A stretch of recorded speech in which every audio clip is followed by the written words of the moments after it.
Hello, I am Citizen Sleeve, and welcome to another movie review. This time around, we're going to take a little look at Space Sweepers, a recent sci-fi film on Netflix. Now, if you like the channel, if you like the stuff I do, please sub, it's most appreciated, and it will help me grow and be able to produce more content for you. This will be spoiler-free, by the way. I think every review from now on I do will be spoiler-free. I think the last one was split, and it didn't quite work. I'll do deep dives for films if necessary, if we're going to go into a bit more detail. But from now on, I'll keep it as spoiler-free as it can be throughout every single review, because a lot of these films are going to be new films, and you're not going to want stuff spoiled for you, obviously. So, Space Sweep came out very recently. Originally was going to have a theatrical release. Obviously in South Korea, where the film was produced, and then I would imagine internationally, but that didn't happen for obvious reasons this year. So it's on Netflix. It's an original, and wow, it's pretty epic in sci-fi terms, and it draws inspiration from a whole plethora of different wonderful sci-fi classics. Does it hold up? Do all those things come to fruition? Does the film function properly and work well and provide decent enjoyment? I think it does. Now let's dive into the setup, shall we? Just so you know what the hell's going on. So Space Sweepers is basically about a group of junkers who salvage scrap and then sell that scrap to make a living. It's a massive sci-fi epic with huge budget in terms of its effects. And it looks aesthetically just astounding. So basically, you've got these group of people as junkers who are salvaging stuff, and you've got a kind of crew. And at times, it feels a little bit kind of like Firefly or Guardians of the Galaxy. Not quite at that level, but kind of that fun-loving crew that gets on and doesn't get on and is kind of dysfunctional, but kind of works. So you've got the main principals. I will murder these names probably, I'll try and get most of them right. You've got joong-ki as Tae-ho, and he's basically this guy who used to work for UTS, this big company that's trying to make a second Earth on Mars, this Eden-type place. And there's lots of nefarious things going on in the background. And he is looking for his daughter, who went missing in space, and he's only got like a short period of time to try and find her, so that's his kind of MO. Then you've got the Captain Lang, who's played by tae-ri, and I think she was in The Handmaid on Prime, if I remember. But that's one of the only other cast members I know. She's a pirate captain, basically. She runs the ship. She's pretty good. The performance is pretty good. They are, for the most part. Park Ri-yin plays Dorothy, who's this android girl with superpowers, kind of, that allow her to do some very cool stuff, but again, I don't really want to spoil that. They basically pick her up accidentally while they're junking in some salvage stuff on a ship. And they find out that she's wanted by UTS, this big global nefarious company that's got this Eden thing going on Mars.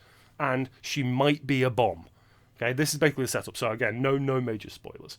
Then you've got Jin Seung-kyu as Tiger Park, who's just like this fun-loving, action-y kind of cool guy, engineer type on the ship.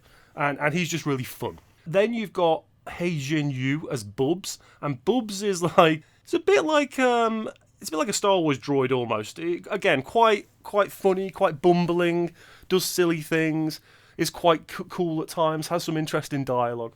And then finally, the other big player is the actor I actually know from this, which is Richard Armitage as James Sullivan. Now, Richard Armitage you will probably know as Thorin in the Hobbit trilogy, but he's been in a bunch of other stuff as well. And in this, he plays the villain, James Sullivan. So this guy is the head of UTS, the head of the company that's creating this new Eden on Mars for a small percentage of people he wants to get off the dying planet of Earth as it is right now.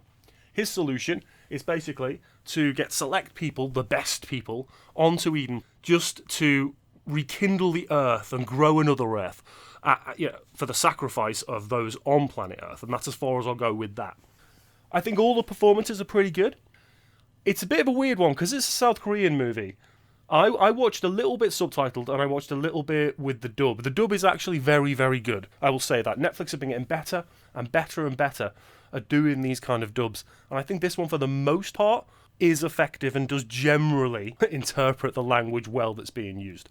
So what you get with the dubbed version is really interesting. I haven't really seen it in a film of this ilk before, in this scale. But you have Russian and German and French and Korean, obviously, and they're mostly subtitled. And then you've got English characters who actually speak in English and aren't dubbed. So you've got this massive multicultural mix of languages, both subtitled and otherwise, which is quite cool. You know, the idea of being in space and everyone's communicating in their native language, but it's then interpreted through technology. We've seen it before, but it's still quite cool. Now, this film does borrow from lots of other sci-fi films, there's no question about it. Everything from the aforementioned Firefly, Serenity, and Guardians of the Galaxy, to things like Blade Runner with its aesthetic. It reminded me a touch of The Fifth Element as well. It's got a lot of those kind of things going for it. But it does take them on board and integrate them well to give you a really quite interesting aesthetic. You've basically got this city and adjoining parts of it orbiting the Earth, this kind of buffer. And the Earth is steadily dying, as we've mentioned before. It's, a trope we've seen plenty of times. Things like Final Fantasy, the movie, is all about Earth dying. And then trying to find a way to make sure it doesn't. But what I found really, really interesting is that the visual style is just so engaging and everything is so fun. It's very piratey and adventure-y and it's got a lot of going for it. It's kind of a family film, like a PG-13, but there are a number of F-bombs which just are randomly dropped and they feel a little bit out of place with the rest of the tone. The tone itself is quite light and I think it's possibly gets a bit too goofy at times. And the reason it maybe got a little bit too goofy for me particularly is simply because it's a cultural thing. Culturally, I would imagine South Korean cinema and, just culture in general may be a little bit more goofy in films like this. So it didn't land all that often for me. Sometimes it did, but just not that many times. I think Richard Armitage is pretty good as James Sullivan. He's like this 152-year-old founder of this UTS company that's trying to make super plants and, this Eden place on Mars, as I said. And he reminds me a lot of other kind of archetypes of that character, but I think he performs it relatively well. The music and the sound throughout is relatively good. Kind of generic, I guess. Nothing stood out enough for me to go, yay, that's amazing. But it does its job. And it fits audibly with those aesthetics, which is just pretty cool. The marriage of those two works relatively well. Space Sweepers has some really excellent action sequences. Obviously, most of them are CG-based animation, but they look really cool. One very early example is essentially when the Junkers are in these kind of mix of space highways and they spot a salvageable ship, and then another Junker tries to go at the same time as Captain Lang's ship, the Victory. So off they go, they both compete, both kind of jostling to get this salvage. Bub is the robot who's riding one of the ships, trying to get rid of the other salvager, and it's just really quick and snappy and fun and adventurous, and it looks really cool on screen. And there's loads of examples of that throughout the entire film.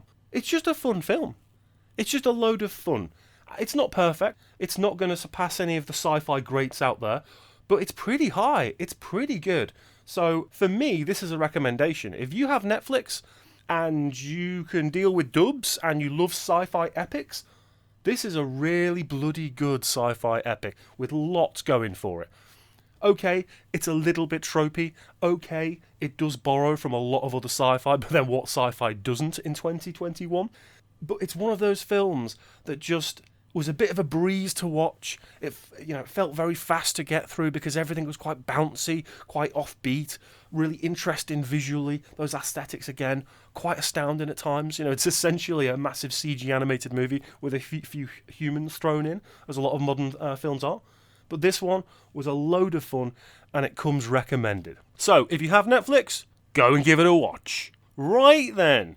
If you have any films or TV shows that you would like me to review, chuck them in the comments. I'll have a gander, I'll add them to the list. I've already got a few coming, and I shall get on it. Now, thank you very much for watching. As always, if you like the video, hit that like button. If you dislike the video, hit that dislike button. If you really want to support me and the channel, sub to the channel and spread the word. Get my reviews out there. Get my content out there. It's most appreciated. I'll see you next time. Take it easy.